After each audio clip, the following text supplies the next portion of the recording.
Back for my attempt at little short videos. Has anyone else heard of Copra?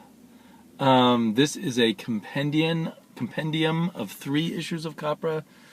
I believe it's issues 7, 8, and 9 of Copra, which is a small press book by a fellow named Michael Fife.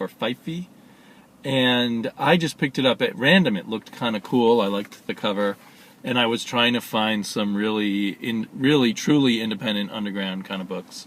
When I was at a couple of weeks back, when I was at a store specializing in those kinds of books, some more zine kind of things.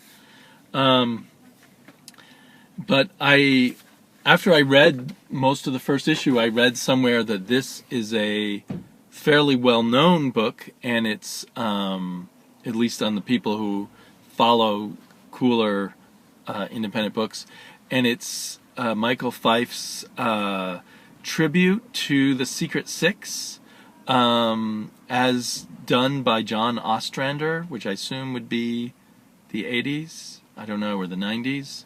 I think John Ostrander's big day was in the 80s.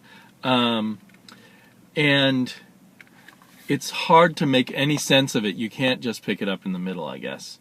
The first issue is all a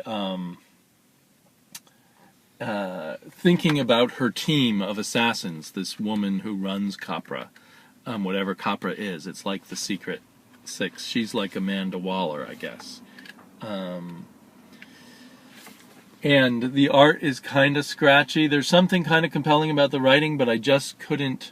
It was kind of a laundry list of character profiles, and I just couldn't put it all together. And then the next issue jumps into kind of this cool but completely confusing interdimensional adventure. And I'm not sure. It was too hard for me to keep track of the characters. Like, I'm sure most of the characters here out of costume were in the previous issue, but they didn't sink in enough in my head, and I can't tell what they're after and what they're trying to do. I really enjoyed the visuals of these second 2 issues. So the interesting thing about Michael Fife is he's about to start writing for Marvel. Look how Doctor Strange-ish this is. Very cool visuals.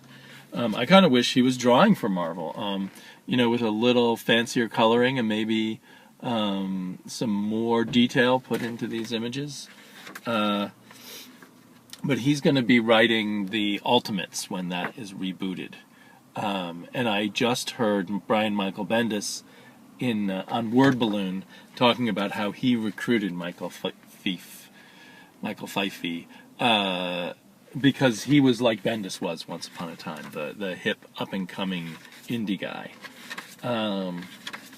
And he says the great thing is, once he's working at Marvel, he'll be able to afford to do more Copra, because it probably is expensive to do this and have no sales.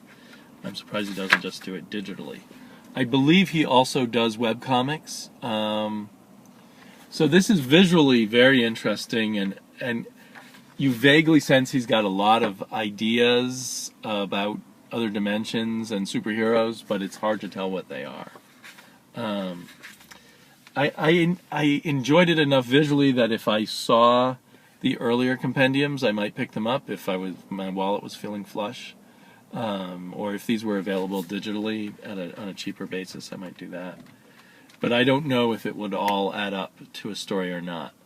So it'll be interesting to see if he turns into a star at Marvel or fades away. It's pretty hard to tell from this. I now wonder how much of the underground, so to speak, looks undergroundish, but turns out to be homages and influences by superhero comics. I was pretty surprised by that aspect of this. Anyway, I'll probably check out his work at Marvel if I can afford it. Talk to y'all later. Bye-bye.